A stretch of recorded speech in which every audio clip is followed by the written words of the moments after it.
বন্ধুরা, তোমাদের একটা ইউনিক একটা কথা বলি। এরকম কথা বলার পর তুমি শুনবে না গালাগালি দেবে না হাসবে, তোমাদের ব্যক্তিগত ব্যাপার। তো বলছি যে ব্যাপারটা, আমাদের বাড়িতে চিকেন এনেছে 1 কেজি মতো, আমার বর এনেছে, সব কিছুই হলো। তো রান্নাবান্না করলাম আমি। আচ্ছা, কষার সময় 3-4টা খেলাম হলো।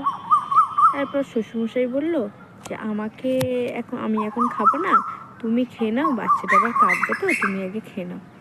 তো বেশ ভালো, আমি খেতে খেতে 2 পিস 3 পিস তুলতে তুলতে ভাই দেখি মোটে সব কটা খেয়ে নিলাম, মোটে 2 পিস পড়ে আছে।